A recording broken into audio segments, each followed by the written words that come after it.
Halo, selamat sore para besti-besti cuans. Apa kabar semuanya? Hari ini seperti biasa, kita akan ngobrol-ngobrol tapi hari ini beda nih. Kalau biasa ngobrolin tentang saham, kripto melulu. Hari ini kita bakal masuk ke instrumen yang berbeda nih. Kita malam ini bakalan ngobrol sama tim dari Saya Kaya. Ya, sama satu lagi tim tentunya dari aset management juga supaya kita juga lebih memahami dan kita bisa punya insight kira-kira aset investasi apa yang bakal menarik ke depannya ya dengan Kisi Aset Management pada malam hari ini juga.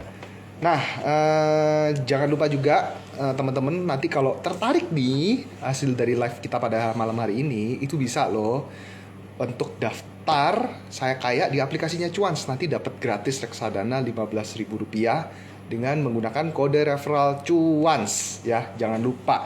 Nah, eh, malam hari ini juga kita akan memberikan edukasi, tapi sekali lagi disclaimer on, kita akan coba kasih insight-insight yang menarik gitu ya. Kira-kira di semester 2 ini, sebenarnya semester 2 ini udah berjalan 1 bulan gitu ya.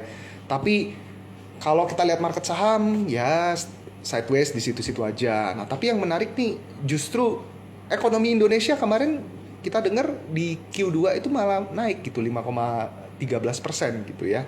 Nah, kira-kira ada apa sih dan potensi kedepannya tuh kira-kira bakalan gimana gitu ya. Nah, aku bakal undang hari ini dua narasumber dari Saya Kaya dan bentar. Ini kok Arfan mana ya? Mas Ilham udah join ini, udah ada di sini tapi kok Arfan belum. Hai, Halo malam. Mas, Sore, sore. Oh, ini udah join nih, udah join nih. halo, Halo, halo. halo teman-teman cuan semua. Halo, para. Udah nih, udah join nih. Let's go. Nah, hari ini kita three ways nih, kayak kayak panas dua hari ini. Ayamnya dua, nasinya satu, gitu kan. Nggak gelap ya? Oke, iya.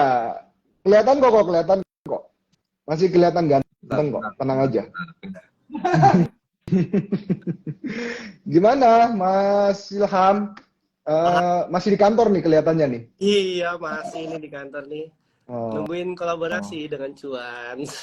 Oke, oke, oke, oke. Kalau Ko Arfan tadi, oh ini masih di kantor juga nih.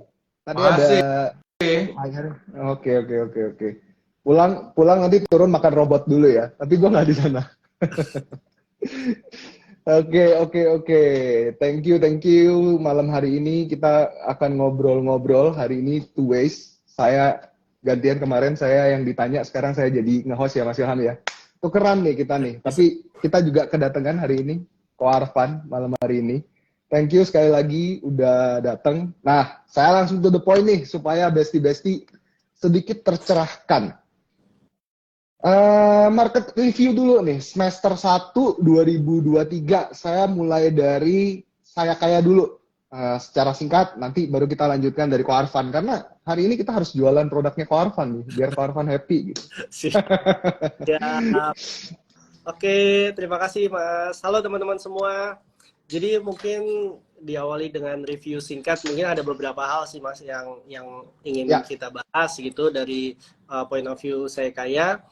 Nah, semoga bermanfaat ya untuk teman-teman semua. Jadi ada beberapa hal nih teman-teman. Yang pertama, pada semester 1 tahun 2023 memang dilihat dari pertumbuhan ekonomi, PDB itu sendiri mengalami peningkatan. Nah, yang awalnya dari sebelumnya 5,04% pada kuartal 1, jadi di awal-awal nih teman-teman. Terus kuartal 2-nya 5,17%. Nah, hal ini ya, juga sejalan dari beberapa para ekonom yang memproyeksikan bahwa untuk semester 1 Indonesia sendiri kurang lebih pertumbuhannya 5 sampai 5,2%. Kemudian kalau misalnya kita geser sedikit ke tingkat inflasi, kira-kira bagaimana sih gitu. Nah, tingkat inflasi di Indonesia sendiri juga masih terjaga. Jadi pada awal Januari tahun 2023 tingkat inflasi Indonesia berada di level 5,28%. Dan pada Juni 2023, jadi setelah 6 bulan gitu, tingkat inflasinya menurun jadi 3,52%. Nah, selisihnya itu sekitar 1,76%. Itu untuk secara apa ya namanya? pertumbuhan ekonomi dan juga tingkat inflasi. Terus kita terbang sedikit nih kayaknya ke Amerika mengenai The Fed. Nah, The Fed kalau misalnya kita tahu beberapa informasi yang bisa kita baca juga bahwa The Fed juga telah menaikkan tingkat suku bunga sebesar 25 basis poin menjadi 5,50% pada bulan Juli 2023. Dan memang keputusan itu diambil karena The Fed sendiri ingin memperpres gitu tingkat inflasinya dengan target sebesar 2% nih teman-teman. Nah, sekarang inflasinya di level 3%.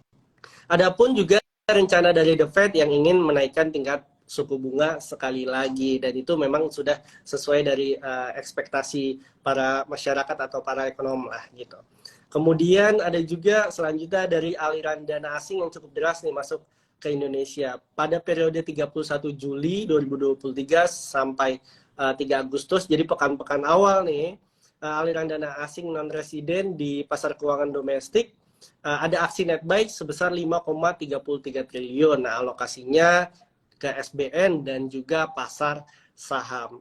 Nah, mungkin kita juga domestik nih bagus nih, tapi ada beberapa wacana bahwa ketidakpastian global masih menyelimuti dunia ini di dalam perekonomian. Tapi memang kalau misalnya secara review kecil-kecilan, walaupun secara global masih kasarnya pasti nggak pasti, tapi kalau misalnya di dalam negeri atau domestik sendiri ada beberapa hal yang tercermin positif, ya kita juga harus yakin bahwa kedepannya Indonesia makin lebih berkembang dari sebelumnya gitu teman-teman. Kurang lebih gitu Mas kalau dari point of view dari saya kayak. Terima kasih. Oke, mungkin dari Ko Harfan ini sedikit sebelum nanti saya punya satu pertanyaan. Takhir. Silakan Ko. Suaranya putus-putus, Pak. Suaraku putus-putus. Ini. Ko Harfan, sorry. Ini clear. Nah, ini clear. Ya, ini clear. Oke, sama tetap secara garis besar review ekonomi di semester 1 2023 sebelum kita ngomongin semester 2 2023 ini kok. Garis besar aja menurut Ko Harfan bagaimana Ekonomi Indonesia atau global? Indonesia. Indonesia dari tahun 2022 pun nggak ada masalah ya, saya bilang ya. 2022, apalagi kalau pertanyaannya itu adalah awal 2023. Masalahnya itu adalah karena inflasinya agak tinggi akhir tahun 2022, tapi karena kenaikan BBM, itu pun sifatnya one off. Ya, naik, stay di atas, terus nanti setelah bulan tahun lalu naik BBM bulan berapa? September atau Oktober, saya lupa. Nanti setelah itu berarti September, Oktober tahun ini turun lagi inflasinya. Ya, terbukti inflasi Indonesia pun seperti Mas Ilham bilang juga bagus, rendah, sehingga tidak ada urgensi bagi BI untuk naikin suku bunga. Ya. Kemungkinan BI naikin suku bunga itu hanya ngikutin kenaikan The Fed, ya, untuk ngikutin menjaga parity condition. Overall ekonomi Indonesia sih baik, kedepannya lebih bagus lagi ya saya rasa ya, karena agak ke global sedikit, main culprit-nya itu adalah US inflation, sehingga Fed naikin suku bunga. Kalau Fed-nya sudah selesai naikin suku bunga, BI semakin punya peluang besar untuk menurunkan. Ya. Jadi kalau ada yang bilang BI udah bisa nurunin dari 1-2 bulan yang lalu, saya bilang bukan salah, cuman pernyataannya cukup agresif. Ya, itu agresif karena Fed-nya masih naikin, BI-nya nurunin tuh, wah, berani sekali ya. Jadi kemungkinan BI untuk mulai menurunkan itu hanya terjadi bila Fed-nya sudah selesai naikin suku bunga. Tapi juga jangan salah loh. Kalau saya nggak salah ingat, saya lupa ya negaranya mana ya. Australia deh. Australia itu sempat stop naikin suku bunga 2-3 bulan atau 4 bulan, kemudian naikin lagi. Fed pun kemarin sempat stop dulu kan 1 kali. Terus kemudian sekarang naikin lagi. Gitu. Jadi menjawab pertanyaannya, overall ekonomi Indonesia sih nggak ada masalah sih di first half 2023, saya bilang bagus. Nah, kita lanjutkan langsung ke semester 2 2023. Ini kalau kita lihat beberapa media nih di 2000 ada yang bilang wah bakalan gawat lah ini itu, terutama Cina gitu ya. apakah hal-hal ini akan berimpact ke Indonesia? Sederhananya, secara garis besar ekonominya. Ini saya atau Ilham nih. Suaramu putus-putus lagi, Pak. Putus lagi ya. Sorry. Nah, kayaknya mesti mendekat sepertinya nih. Oke, Mesti kayaknya lebih dekat kamera ya. biar lebih dekat kepada pendengar. Oke. Nah, balik lagi nih. Kan akhir-akhir ini tuh juga banyak nih berita-berita yang bahkan menyampaikan bahwa ekonomi ini mulai berhati-hati juga, terutama karena Cina lah ya. Cina ekonominya melambat gitu kan di bulan Juli. Gitu. Nah, kira-kira apakah hal ini bisa memberikan dampak ekonomi yang signifikan ke Indonesia? Untuk Ko Arfan, silakan. Oke. Definisi signifikan itu nanti kita mesti perdebatkan dulu ya. Tapi kalau memberikan dampak pasti. Karena China itu the biggest commodity consumption in the world selain Amerika tentunya. Ya. Kemudian one of the biggest commodity producer in the world juga China. Kalau China-nya slow down atau batuk-batuk, dunia pasti kena juga sama. Efeknya kebetulan Indonesia itu salah satu negara pengekspor komoditi yang lumayan besar juga, contohnya nikel.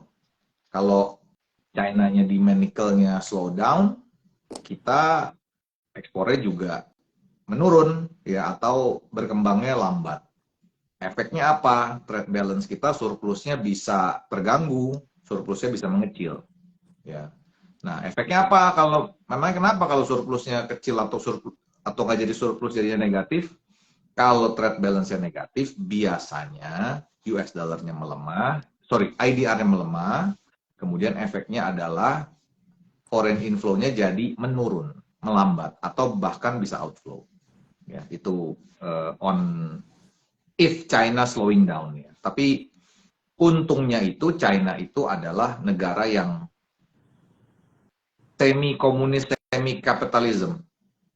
Jadi growth-nya masih bisa dibikin. Ya. Pemimpinnya perintah, jalan tuh satu negara. Untungnya begitu. Jadi nggak 100% market mechanism. Pemerintah China juga lagi putar otak, sekeras tenaga, gimana caranya biar nggak slowing down. Ya. Bahkan ini ada berita nih China memasuki area deflation. Ya. Tapi nggak tahu ya. Semoga China bisa survive, jangan sampai kayak Jepang. Jepang was an economic giant back in the 70s and 80s. Kemudian setelah itu stagnan sampai sekarang. Demikian. Oke. Mungkin kalau ke Mas Ilham nih, sebelum nanti kita akan cerita di akhir ya success story kita dan kira-kira kita harus bagaimana ke depannya. Aku masih tetap mau fokus ke review ekonomi seputar ekonomi terlebih dahulu saat ini. Nah, kalau dari kacamata lokal sendiri nih, Mas Ilham, kira-kira kebijakan atau sentimen-sentimen apa yang dari sudut pandang saya yang bisa mempengaruhi market serta dinanti-nantikan nih, terutama kalau aku lihat paling dekat itu kan sebenarnya pengumuman capres dan cawapres ya. Iya betul. Nah, gambarannya gimana nih Mas kira-kira nih nanti nih? Biasanya kalau misalnya kita bahas secara sederhana, mungkin yang pertama kayak siapa nih calonnya dulu, biasanya kan gitu kan. Terus kebijakan apa yang bakalan diusulkan kepada masyarakat. Misalnya salah satunya kebijakan pembangunan infrastruktur dan sebagainya macamnya. Kebijakan kerjasama antara masyarakat Indonesia dan juga investor asing. Kalau memang itu memudahkan untuk para investor dan bisa tanda kutip menggait investor luar agar banyak masuk investasi ke Indonesia, pasti dampaknya bakalan banyak dana-dana asing yang masuk ke Indonesia. Itu bisa membuat pertumbuhan ekonomi Indonesia secara tidak langsung itu meningkat, dan juga dari instrumen investasi pun pasti akan berdampak positif. Namun memang kalau kebijakannya mungkin bisa dibilang bukan tidak sesuai sama sekali, tapi ada yang mengganjal atau apa, pasti akan terjadi pengaruh, walaupun level signifikannya itu beda-beda, kurang lebih seperti itu, Mas. Oke. Melanjutkan pemilu nih terhadap Ko Arfan. Saya masih ingat waktu di event offline kita, Ko Arfan sempat mention tuh consumer menarik ya waktu itu ya, consumer ya, salah satunya. Nah, eh, apakah hal ini masih, apakah sektor ini masih tetap menarik setelah kita melihat ya, itu consumer ramalannya Ko Arfan tepat STTP ya, kalau di saham STTP itu meningkat signifikan gitu ya. Kemudian ULTJ gitu ya, mostly semuanya yang diramalkan sama Ko Arfan tuh meningkat. Kecuali saham favorit saya belum naik, tapi disclaimer saya nggak mau sebut saham saya apa. Ya kan? Nah, apakah masih ada sektor yang masih menarik terkait dengan pemilu ini, atau memang masih wait and see, atau gimana nih kok ngelihat pemilu nanti ini? Ini untuk second half 2023 ya? Ya, Oke. second half. Hati-hati dengan results Q1, Q2 2023. Ini agak tricky ya, jadi harus mau nggak mau memang kuncinya investasi saham itu memang mesti kenal barangnya, no choice. Ya. Yang consumer saya bilang itu dari akhir tahun lalu, awal tahun ini, selalu saya tambahin consumer with strong pricing power. Ya. Strong pricing power itu artinya, contoh ya, ICBP. Menurut saya, ini menurut saya disclaimer, menurut saya brandnya ICBP itu kuat sekali. Ya. Ya. Pricing powernya di mana? Contoh, 1 tahun itu ICBP jualan Indomie, ya, 50 billion packs. Ya. Kalau naikin harga Rp50 aja, efek ke revenue jauh banget. Banyak banget ya, 50 billion kali 50, aja berapa? Ya. Gede banget. Nah, itulah hal-hal yang nggak sensitif. Ya. Tapi juga ada beberapa merek, beberapa saham yang pricing powernya bukan nggak kuat, cuman nggak sekuat itu. Jadi kalau dinaikin orang sensitif. Ya. Nah, kemudian hubungannya yang tadi saya bilang, results Q1, Q2, dan forecast Q3. Ada yang Q1 bagus, Q2-nya jelek, dipanis berlebihan. Nah, padahal di Q2 ini itu very tricky karena ternyata liburan yang panjang sekali di bulan April itu membuat penjualan consumer goods itu sangat-sangat melemah. Jadi sebenarnya results Q2 itu cyclical. Seasonality-nya kurang bagus. Nah, kita mesti mau nggak mau mesti forecast Q3, Q4-nya seperti apa. Ya, jadi saya ngomongkan 2 ya. Consumer yang ada pricing power dan mesti lihat results-nya. Ya, mau nggak mau mesti forecast Q3 dan Q4. Itu tetap kita consumer masih oke, cuman mesti tetap ya pilih-pilih ya. Terus yang kedua, kita suka telco sektor. Telcos itu disinyalir ya atau berdasarkan result sepertinya price war yang terjadi bertahun-tahun sudah mulai melambat. Price war di telcos akan selalu ada, nggak akan bisa. Tapi sepertinya sudah mulai melambat sehingga ARPU average revenue per usage-nya itu udah bisa bertumbuh sekarang. Selain consumer, telcos, kita juga senang beberapa retail. Saya sih sebenarnya suka bank ya, apalagi kalau asumsinya foreign inflow-nya itu datang. Berarti big four bank. Bank-bank yang agak kecil bukan agak kecil. Out of 4 big banks juga menarik ya. You name it lah, all the names yang out of 4 big banks. Some retail, komoditi ini masih spekulatif. Ya, banyak yang bilang price-nya bottoming. Ya, saya bilang tunggu results Q2 karena results Q2 ini mestinya results paling jelek. Secara Q-on-Q atau year-on-year. Year-on-year lebih sangar lagi. Ya. Seperti contohnya, boleh sebut merek ya? Boleh. Ya. Kan kita nggak ngajak beli kok. Betul. Contohnya Indika Q-on-Q minusnya 60. Year-on-year lebih parah lagi, minus sampai 80. Tapi semoga di Q2 ini adalah bottom. Semoga ya. Makanya mau nggak mau mesti lihat results dan no choice ya, mesti forecast ya. Kalau benar harganya udah bottoming, minimal Q2 ke Q3 aja kan harganya sudah Q on Q sudah positif. Tapi saya bilang on komoditi ini masih spekulatif ya, masih bisa salah banget ya. Mungkin ya bukan nggak mungkin kan, harga batu bara misalnya sekarang bertahan di 130 sampai 140, emangnya nggak bisa ke 90 ya? Bisa aja. Demikian. Iya, iya, iya. Oke, oke. Ini kayaknya koneksi internet saya sedikit jelek karena gambarnya tiba-tiba jadi kabur semua. Oke, nah sebelum nanti kita ngelanjutin, ya kan, sebenarnya 2023 itu bakalan ada apa di semester 2 2023, ya kan? Kita pengen ngumumin sekali lagi ya bahwa Besti bisa mendaftarkan untuk berinvestasi di Saya Kaya melalui aplikasi Cuans juga dan bakal mendapatkan gratis reksadana pasar uang sebesar Rp15.000 dengan kode referral Cuans. Ya, spesial juga buat Besti Cuan ada promo loh 17-an Agustus ya, bonus reksadana juga nih ya kan, senilai 78.000 dengan kode promo Merdeka Terus. Nanti Besti tinggal klaim bonusnya ya, daftar, jangan lupa daftar klaim bonusnya melalui aplikasi Cuans. Nah, tadi kan Ko Arfan udah banyak cerita nih, Mas Ilham nih, ya kan? Nah, aku pengen tahu dong dari kacamatanya Saya Kaya itu untuk menghadapi ini itu Besti ini strateginya memilih instrumen investasi ataupun reksadana ya, terutama di Saya Kaya itu kira-kira strateginya gimana sih Mas? Yang baik tuh masuk mana sih? RDPU kah, RDPT kah, atau campuran kah, atau saham kah? Gimana? Silakan Mas.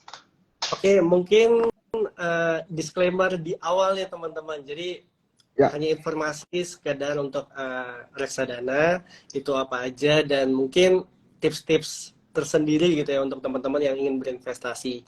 Jadi kita kan sama-sama telah menyaksikan penjelasan dari Ko Arfan kurang lebih mengenai laporan keuangan dan sebagainya macamnya. Sebelum kita memerhatikan apa yang terjadi, sebenarnya investasi itu tidak hanya apa yang ada di depan layar kaca, informasi dan sebagainya macamnya, tapi lebih ke arah kita harus mengetahui diri kita dulu gitu. Sebelum kita tahu nih reksadana apa nih, pasar uang, pendapatan tetap, campuran, saham, indeks dan sebagainya macamnya. Nah, mungkin untuk menghadapi nih sampai akhir tahun 2023, yang pertama nih untuk teman-teman yang mempunyai keinginan investasi, coba kita sama-sama tanya kepada diri kita, tujuan finansial kita tuh apa gitu. Kan udah tahu nih informasinya nih, Ko Arfan tadi menjelaskan tentang ekonominya. Nah, terus kita balik lagi, tujuan investasi kita itu untuk apa? Apakah sampai akhir tahun, terus 2 tahun, 3 tahun, sebagai macamnya. Kalau misalnya kita sudah menentukan tujuan investasi kita, kemudian hal selanjutnya kita harus mengetahui risiko profil kita gitu. Jadi ada 3 nih teman-teman. Yang pertama konservatif, kemudian moderate, setelah itu agresif. Nah, selanjutnya baru deh kita tahu tujuan finansial, tahu risikonya. Nah, kita coba memperhatikan secara makro. Mungkin yang tadi sudah kita bahas bersama bahwa kurang lebih Q2-nya sih seperti apa. Tadi ada hal-hal tentang politik, terus kita juga harus memperhatikan laporan keuangan dan sebagainya macamnya. Itu teman-teman. Nah, kalau misalnya teman-teman ingin berinvestasi dalam jangka pendek atau alternatif sebagai dana darurat, itu bisa di reksadana pasar uang. Tapi ini disclaimer lagi ya, balik lagi pada tujuan teman-teman sendiri. Nah, teman-teman juga bisa nih berinvestasi di reksadana pasar uangnya, KISI Money Market Fund, yang memang akhir-akhir ini beberapa minggu masuk dalam top 3 reksadana dengan performa terbaik di Saya Kaya.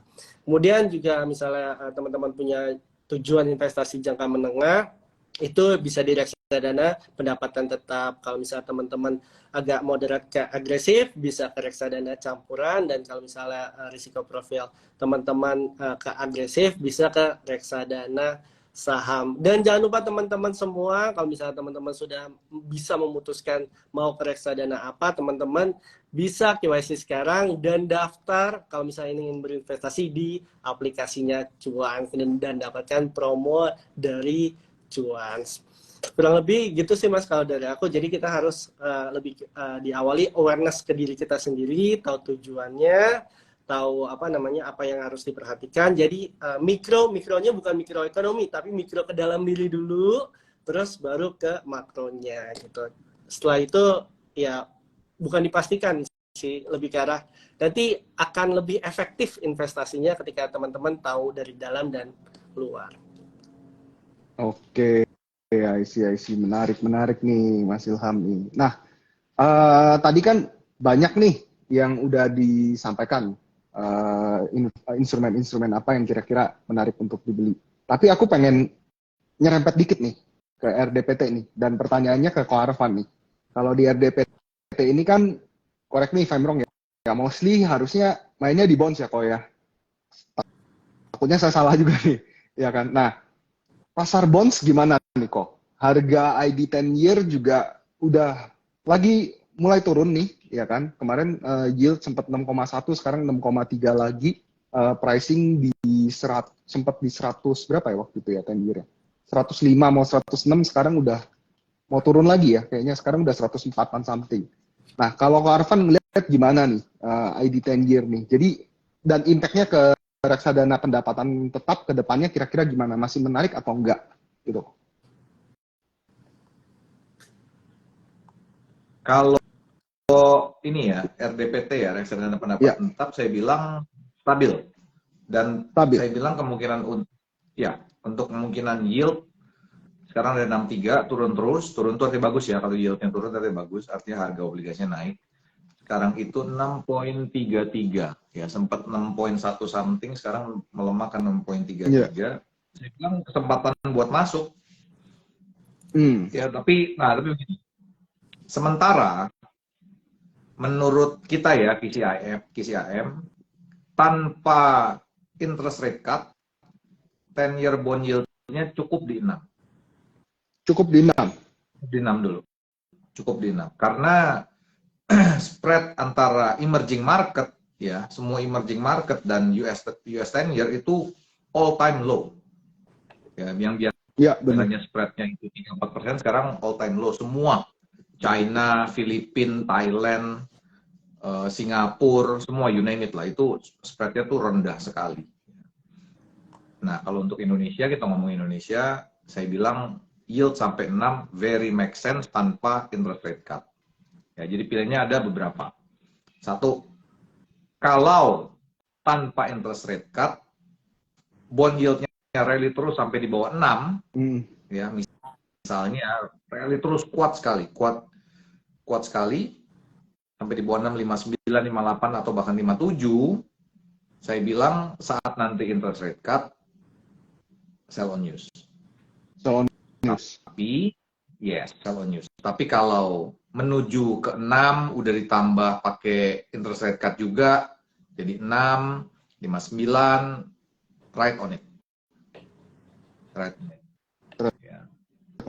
Itu untuk RDPT. Ya, saya bilang risikonya moderate, yield-nya atau return-nya lebih kelihatan. Ya, apalagi misalnya, masalahnya nggak ditanya. Kalau misalnya pertanyaannya pilih bond atau pilih RDPT atau equity fund, nah itu lebih susah jawabnya. Kalau sekarang sih, kalau karena RDPT aja, lebih moderate risk-nya. Risk-nya lebih moderate, return-nya kelihatan. Jadi masih belum peak ya Ko ya, menurut Ko Arfan ya, masih ada potensi ya untuk RDPT ya? Belum ya? Sangat mungkin bond yield, 10 year bond yield kita 6 or below. 6 or below sangat itu masih sangat mungkin ya? Sangat mungkin, yes. I see. Ini menarik sekali nih. Nah, 10 year-nya US tuh belum bisa rally, saya bilang. Karena yield curve-nya inverted. Kenapa? Why you buy 4%, 3.9% yield 10 year, sedangkan kalau beli yang pendek bisa dapat 5%. Iya. Ya. Setuju. Oke. eh nah, tadi RDPT. Sebenarnya kan impact suku bunga ini nggak cuma di bonds ya. Ada juga ke pasar uang nih, deposito nih. Nah, udah mulai naik belum kok? Kan terakhir tuh di 4% tuh mungkin untuk teman-teman di sini nih. Karena RDPU, ya kantor sebelah kan pakai ya kok ya. RDPU-nya Kisi ya. Kantor sebelah. Ya, sama-sama tahu lah. Ya kan. Nah, masih bisa naik nggak nih? Ini titipan sih kok, pertanyaan titipan. Nggak bercanda. Ini saya nih ya. Iya, masih melanjutkan. Kalau Karena produknya produk isi. reksadana pasar uang ke depannya itu semakin turun. Malah semakin turun ya. Tuh, Ya, besti-besti. semakin turun karena Indonesia kan kemungkinan besar hampir pasti ya. Nggak tahu kalau ada gejolak apa ya, nggak tahu ya. Mm-mm. Kemungkinan besar Indonesia tidak akan menaikkan suku bunga. Ya. Ya, sehingga deposito pun tidak naik, suku bunga deposito tidak naik, ya, flat atau turun. Oke. Oke. Jadi, Gitu. Makanya harus ini, bro, harus check on the ground. Check on the ground ya, itu apa? Kalau lagi bank iseng lihat ini tuh tabel suku bunga deposito ya, 1, 3, ya, 6 dan 12. 12. Mesti dilihat. Benar. Benar. I see. Kalau saya rasa 6 sampai 12 sudah flat ya. Kenapa? Saya rasa 6 sama 12 saya rasa di suku bunga deposito di bank suku bunga yang 6 sama 12-nya itu udah turun, udah flat paling enggak. Ya. Biasanya kan mestinya kan logiknya naik terus kan kalau memang suku bunga proyeksinya naik terus. Mm-mm. Tapi ini karena proyeksinya nggak naik, turun juga belum, ya. Saya rasa suku bunga yang 6 dan 12 flat ya. Nggak ada bedanya. I see. Oke. Kok aku masih penasaran nih sama Ko Arfan nih, karena hari ini kita mau jualan Kisi pokoknya. Hard sell. Nggak, bercanda teman-teman. Oke. Nah, tadi Ko Arfan yang minta ditanya soalnya. Kenapa nggak ditanyain lebih bagus mana, RDPT atau equity fund? Nah, equity fund nih sekarang ditanya ini. Terus kira-kira gimana nih strateginya untuk buying the equity fund, atau buy now karena semester 2 akan menarik, tahun depan akan menarik, atau gimana nih? Ini mesti gue nggak bilang, ini materi gue nanti market outlook Market outlook ya. Iya. Itu besok ya, gini. Ini spesial nih buat cuan sama saya kaya ya. Wah, Jadi gini, nih. reksadana pendapat tetap atau equity sekarang ya, at this moment, at current junction. Saya harus mengutip kata-kata Mas Ilham nih, mau nggak mau. Tergantung financial goals-nya apa. Ya. Ya, saya harus itu.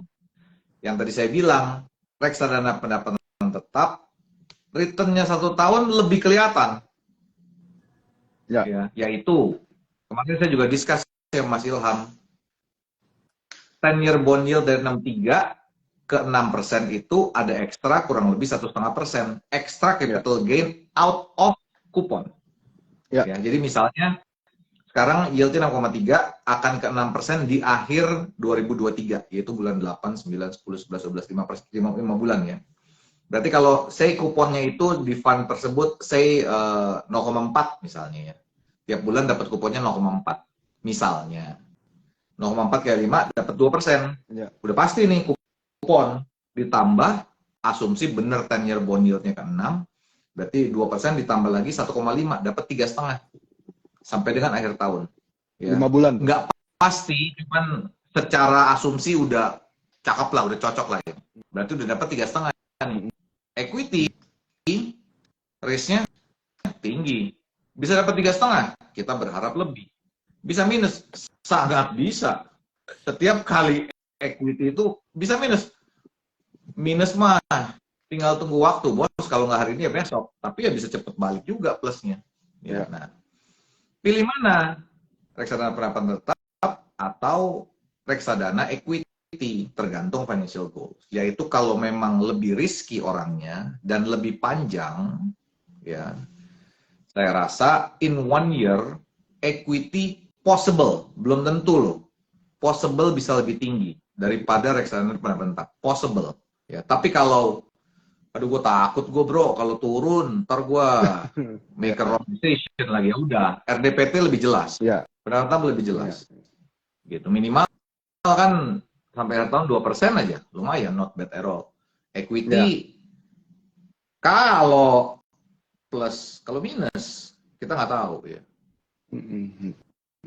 Gitu. Nah, equity ini kan market sentimennya lumayan kuat ya, kok ya.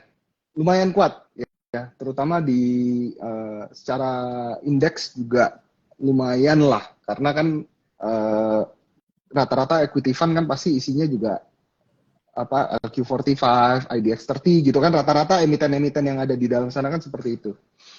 Dengan balik lagi nih sentimen pemilu, ya kan? Nantinya apakah pemilu ini dengan adanya 3 capres saat ini ya, apakah ini jadi satu sentimen yang baik atau memang marketnya akan berubah total nih kok, karena kan ini tiga capres non incumbent semua nih, bukan Pak Jokowi lagi nih, tiga-tiganya beda, bisa jadi tiga-tiganya punya visi yang berbeda gitu ya. Nah ini arah marketnya gimana nih, terutama di politik, kita masuk ke politik sekarang biar menarik.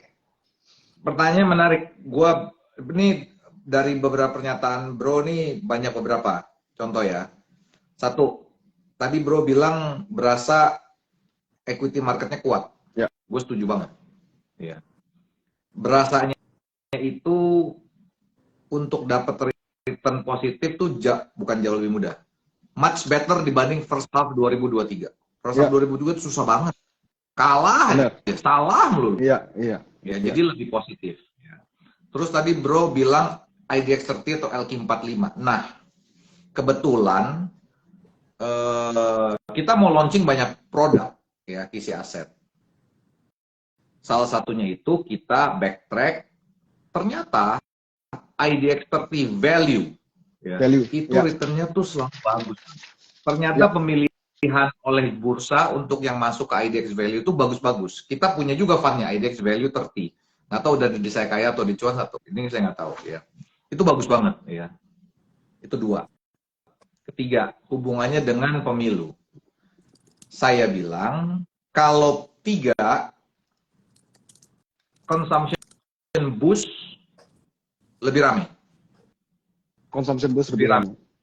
Karena tiga-tiganya competing. Ya. Competing. Jadi boost consumption-nya, imbasnya apa? Inflasinya bisa lebih tinggi, tapi inflasi yang sehat, yaitu inflasi yang contributed to GDP growth. Tapi kalau, mohon maaf ya, ini cuman opsi ya, asumsi, bukan berpendapat, cuman asumsi. Kalau yang maju cuma 2, bisa jadi pemilunya gitu aja.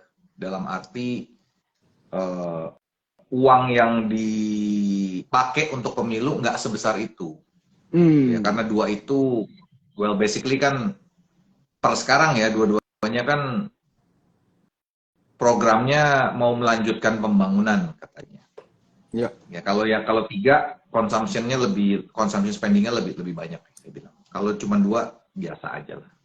Ya, karena 2 ini kayaknya masih ke arah pemerintah saat ini ya, melanjutkan pemerintah sekarang ya. Betul. Kecuali kalau 2-nya itu adalah satu yang arah pemerintah, satunya yang tidak arah pemerintah. Itu rame. Itu rame. Jadi artinya ekonomi boost di menengah ke bawahnya itu akan kelihatan ya. Kalau untuk untuk pemilu ini akan kelihatan yaitu pasangan yang satunya lagi lah ya, yang dari betul. Partai Ungu apa biru tua? Ya. Saya agak mudah mana. Ya. Iya. Belum presidensial threshold sih ya, jadi dia nggak ketahuan nih bisa ikut atau enggak. Bener. Pak Arfan tuh sebenarnya Mas Ilham dari kemarin tuh ngomong kayak gitu pas kita meeting. Itu gatel dia pengen ngomong gitu sebenarnya. Pengen cerita gitu. Pengen cerita gitu kan. Oke. Nah, kita kulitin Mas Arfan dulu gimana Mas Ilham? Masalah nggak? Gak apa-apa, Iya, Mas. soalnya hari ini jualan kisi semua nih. Isinya kisi gitu kan. Oke. Tapi sebelum sampai ke situ. Ini kita masih berjalan nih sampai sebelum pengumuman capres dan cawapres nanti di bulan Oktober ya, correct me if I'm wrong. Aku sempat ngobrol juga sama beberapa direktur emiten gitu ya, yang lumayan berdampak itu Ayam. Dan Ayam ini akhir-akhir ini secara equity lagi menarik ya. Kalau kita lihat teknikalnya pun lagi menarik gitu ya, marketnya juga lagi menarik Ayam. Tapi kalau ngobrol sama salah satu emiten, bahkan dia keluar satu statement bahwa marketnya belum balik untuk yang pembeli-pembeli ayam, which is menurut dia adalah menengah dan ke bawah. Untuk buying ayamnya tuh belum balik sampai sebelum COVID. Pandangannya Ko Arfan nih, ekonomi kita saat ini meningkat, itu apakah memang ditopang oleh satu sektor yang di atas ini aja, atau karena menengah ke atasnya aja, tapi menengah bawahnya ini malah nggak naik, dan bahkan ini bisa jadi satu alarm sebenarnya kalau ini nggak naik-naik, impact-nya seperti apa gitu kok. Silahkan kok. Oke. Mau nggak mau, GDP Indonesia itu contributed by dua-duanya sebenarnya, yaitu menengah ke bawah dan upscale ya. Nah, masalahnya untuk perusahaan-perusahaan yang itu tadi yang saya bilang consumer ya, atau perusahaan apapun lah, telcos juga basically consumption juga. Saya bilang malah telcos sudah lebih staples daripada biskuit sekarang. Ya, mendingan main handphone daripada makan biskuit ya. Mendingan main handphone daripada beli apa ya yang agak nggak staples, apa ya, beli apalah gitu ya. Telcos itu udah staple ya. Jadi mau nggak mau ekonomik mesti ditopang menengah ke bawah dan menengah ke atas. Cuman menengah ke bawah ini sifatnya mass, menengah ke atas sifatnya kecil-kecil big ticket item. Ya. Contoh. Kalau kita ngomong telcos, mungkin kita nggak pernah berasa, bro. Price war, gua nggak pernah berasa ada price war di telcos. Nah, yang menengah ke bawah tuh berasa tuh, yang ada promo-promo. Beli nomor baru atau isi baru, nomor baru, dapat pulsa 50.000 gratis 20.000. Itu mereka sensitif. Ya, yang menengah ke atas, jangankan berasa. Tahu iklan ini nggak tahu. Ya. Atau yang tadi saya bilang, ICBP, naiknya 50-100 perak. Untuk menengah ke bawah mungkin sensitif. Untuk menengah ke atas mungkin nggak berasa. Ya. Nah, makanya itu juga yang saya pernah discuss sama orang kantor juga. Kenapa basket GDP yang dihitung itu, basket inflasi yang dihitung itu adalah harga pasar. Cabai keriting, cabai merah, bawang putih, bawang bombay. Kenapa mesti begitu ya? Lah, karena menengah ke bawah ini yang ngulek sambel. Kita beli sambelnya botolan. Orang kota ya. Nah, makanya mau nggak mau mesti topang dua-duanya. Nah, tapi sadly melihat angka inflasi Indonesia yang lebih lemah daripada konsensus, lebih lemah daripada yang diperkirakan oleh BPS, memang harus diakui daya beli Indonesia ini belum kuat. Memang harus diakui belum kuat. Ya salah satunya memang mesti ada yang paling gampang economic stimulus, paling gampang ya, BLT paling gampang ya. Tapi selain itu juga kan nggak bisa terusan BLT, mesti benar-benar diobatin penyakitnya. Salah satu yang diobatin penyakitnya, contoh ya, gua nggak tahu anak zaman sekarang ya. Anak zaman sekarang mungkin udah grow up dengan ingat udah ada tol Cipularang ya, Jakarta Bandung. Mungkin ya anak zaman sekarang, saya nggak tahu. Kalau saya kan dulu pas lahir belum ada Cipularang ya. Nah, jadi ceritanya itu, ini saya ngomongin infrastruktur. Jadi dengan adanya infrastruktur, ongkos transportasi bisa jauh lebih rendah. Bisa juga meningkatkan ekonomi. Gara-gara Cipularang, orang lebih banyak tamasya ke Bandung. Gara-gara tol Cipularang, tiba-tiba properti di Bandung itu harganya naiknya lumayan banget. Ya, makanya infrastruktur ini juga sangat penting. Jadi cost efficiency. Ya, jadi menjawab pertanyaannya, memang harus diakui ekonomi Indonesia memang agak lemah. Terbukti dengan angka inflasi 2 bulan terakhir ini lebih rendah daripada forecast ya, gitu. Dan kan kalau GDP growth itu kan angkanya banyak ya, CIG X min M, consumption, investment, government spending, export import, not just consumption only. Your GDP bisa di manipulate ya, bukan di manipulate, bisa di boost dengan investment, bisa di boost dengan government spending, bisa di boost dengan ekspor minus import, ekspor minus import purchase, gitu. Jadi nggak melulu consumption ya, GDP itu kadang-kadang makanya mesti di breakdown masing-masing variabelnya ya. Iya. Demikian. Menarik nih, kalau Ko Arfan tadi ngomongin BLT, kok saya jadi keinget karena tahun politik jadi keinget serangan Fajar ya? Waduh. Serangan Fajar ya? Aduh. Kalau BLT itu Oke. udah pasti economic stimulus yang paling ampuh efektif. Yang paling cepat ya? Pasti. Oh, udah jelas, langsung dikasih duit, jelas. Tapi nggak mengobati penyakit jangka panjang. Sama lah kayak waktu US zaman pandemi kan, tiap household dikasih berapa gitu kan, wah, pada nggak ada yang mau kerja, dikasih semua. Ekonomiknya nggak crash, cuman growth-nya juga susah. Nanti begitu ditarik, waduh. Gitu. Iya. Oke, balik lagi nih sekarang. Berarti kalau dari sisi Mas Ilham nih, kira-kira yang paling diwaspadai, yang harus benar-benar diwaspadai ya untuk investasi di semester 2 ini, kalau dari kacamata Mas Ilham apa? Kalau dari kacamata saya tadi kan udah dengerin nih penjelasan dari Ko Arfan sendiri untuk masalah konsumer, telco dan sebagainya macamnya yang dekat sampai akhir tahun ya masuk pada era-eranya politik sih Mas. Jadi yang tadi saya mention bahwa misalnya capresnya bagaimana background-nya, visi misinya seperti apa, dan mungkin nyicil-nyicil bukti nyatanya seperti apa gitu. Apalagi masyarakat Indonesia sekarang ada sesuatu yang dikit aneh viral, ada sesuatu yang ini viral gitu. Lebih cerdas lah gitu. Jadi kalau misalnya mungkin ada yang diuntungkan, ada juga yang tidak diuntungkan. Tapi kalau misalnya sebagian besar kebijakan-kebijakan tersebut membuat sebagian besar masyarakat atau masyarakat Indonesia itu positif, maka ya kedepannya untuk pertumbuhan ekonomi pun bisa ditopang sih Mas.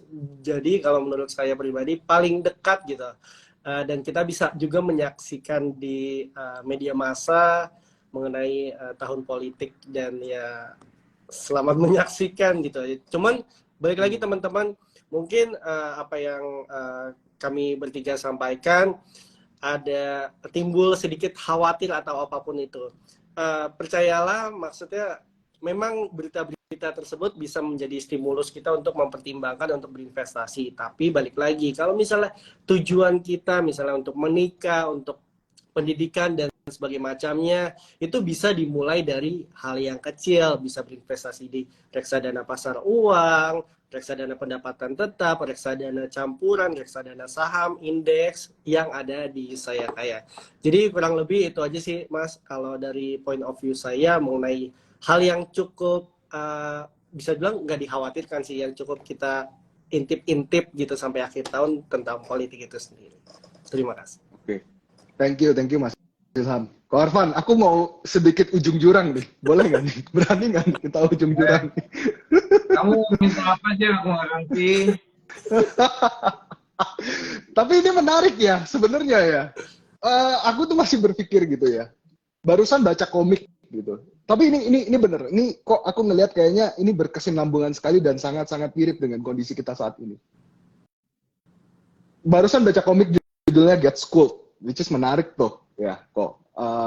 Dan di chapter terakhirnya dia itu mereka lagi memberantas namanya judi online di kalangan anak-anak sekolahan, ya kan? Di mana saat ini sebenarnya kita tuh lagi marak judi online gitu, sampai kemarin salah satu anggota DPR kan juga ketahuan tuh main Candy Crush gitu kan ya kan?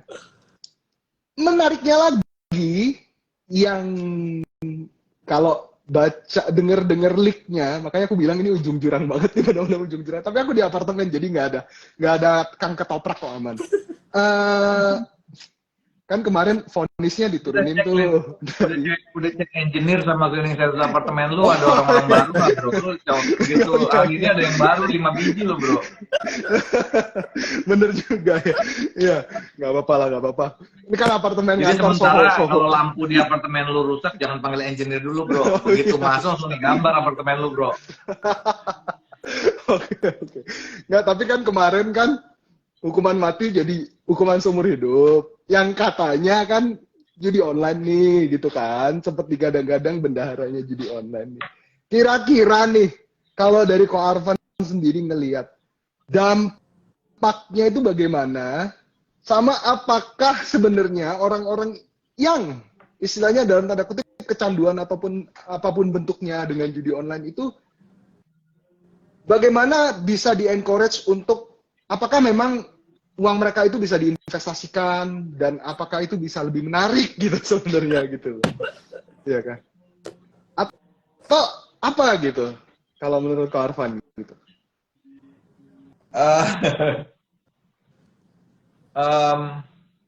Gini, saya nggak tahu, saya nggak paham judi online. Saya itu kalau masuk kasino saya tidak pernah 1 sen pun main. Oke. Saya nggak pernah. Kalau judi aja itu sebenarnya bisa dihitung probability. Not guaranteed you will win, no. Ya, yang kayak counting cards, no. Not guaranteed you will win. You will have better probability to win. Ya. Ya. Satu. Hubungannya dengan investasi apa? Ya. Investasi itu definitely not gambling. Ya. Ya. Jelas ada hitungannya. Hitungannya jelas. Ya. Again, yang Mas Ilham bilang itu sangat tepat. Financial goalsmu itu apa? Ya. Ya. Setengah mati, Mas Ilham jualan reksadana equity ke bilioner yang udah umur 70 nggak laku. Ya udah risknya terlalu tinggi buat dia. Tapi kalau setengah mati jualan pasar uang ke anak muda yang baru kerja umur 22 ya, mungkin dia juga aduh enggak, gue mau yang lebih possibility, potential returnnya lebih tinggi ya. Ya itu aja sih saya bilang. Jadi mestinya tuh semua ada hitungannya dan investing itu definitely not gambling ya. Definitely. Even yang dibilang gambling aja disinyalir lah, nanti saya dibantai lagi sama orang matematika kan. Bisa dihitung probability-nya ya, bisa dihitung. Makanya ini nanti kita bikin lagi ya ini deh, satu IG live atau ini yang spesialis buat cerita dongeng ya. Ini soal gambling ini, do you know Dana White, presiden UFC? Ya. Dia tuh sampai di-ban di banyak kasino di Las Vegas. Karena dia sangat jago counting cards. Counting cards ya, blackjack berarti. Aduh, ketahuan deh jadi sering. Not guaranteed you will win, but you will have better probability to win. Makanya kalau judi aja berani, why not investing? Mestinya kan begitu, mestinya you have even better probability. Oke nih. Waduh, ini kayaknya semua talking points sudah dibabat nih hari ini nih dengan belok-belok kemana-mananya nih, beloknya juga udah lumayan jauh nih. Oke. Aku mau minta dong pesan singkat nih dari Mas Ilham dulu nih. Kira-kira pesan singkat apa untuk para besti-besti ngadepin semester 2 dan pilihan investasinya? Singkat aja. Untuk pesan singkat ya, untuk ngadepin semester 2, yang pertama secara overall kita hari ini sudah review bahwa memang secara domestik Indonesia masih terus berkembang dan positif. Investasi sesuai tujuan, balik lagi aku juga mengingatkan investasi sesuai tujuan, sesuai risiko profilnya. Kalau misalnya teman-teman ada keinginan untuk berinvestasi tapi mungkin kayak khawatir segala macam, teman-teman bisa berkala investasinya atau average gitu. Misalnya bulan ini berapa, dan teman-teman bisa dimulai dari 100.000 juga gitu. Teman-teman bisa berinvestasi di Saya Kaya, di berbagai macam produk reksadana.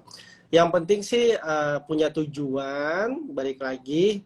terus abis itu tahu risiko profilnya, konsisten berinvestasi, terus ya tadi yang sempat saya mention juga di awal, kayak setelah kita tahu tujuannya, keinginan kita berinvestasi, baru apa yang sedang terjadi dan membaca gitu kan.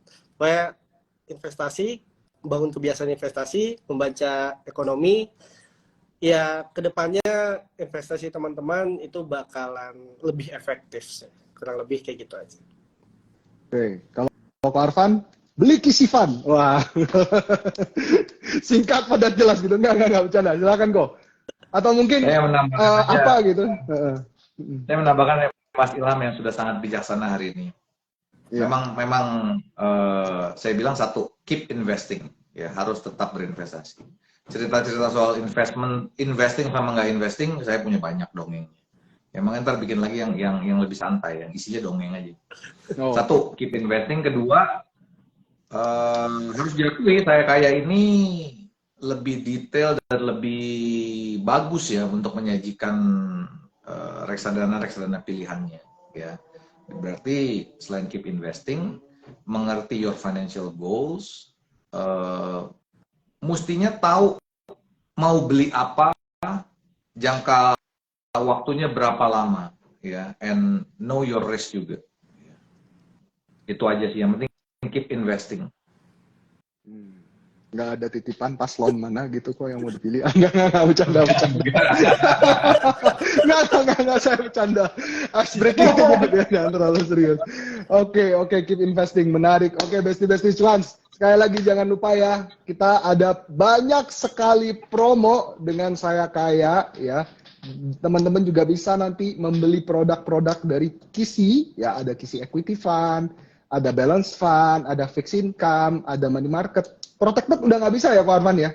Udah Proteksinya lagi nggak ada, lagi habis. Aduh, nggak seru nih. Lagi habis ya. Aduh, kemarin Tekim apa INKP yang baru keluar baru ya? Tapi 3 tahun. INKP ya. Ya. Protected ya. Ya, nah itu tadi Ko Arfan juga sudah menyampaikan keep investing ya. Jangan lupa, waduh saya hard selling nih. Enggak, jangan lupa daftar aplikasi Cuans dan aplikasi Saya Kaya, pakai kode referral Cuans, teman-teman bisa dapatkan free reksadana sebesar Rp15.000 ya. Dan jangan lupa juga beli Kisifan. Harsel kok. Oke, sekali lagi thank you Ko Arfan, thank you Mas Ilham atas waktunya malam hari ini. Thank you. Kita bikin satu sesi lagi nanti buat dongeng nih. Kita mau dengerin Ko Arfan. Iya. Yang lebih santai. Iya. Sip. Sekali lagi thank you ya Ko. Selamat beristirahat. Terima kasih atas waktunya. Selamat malam. Thank you semuanya. Selamat malam. Thank you.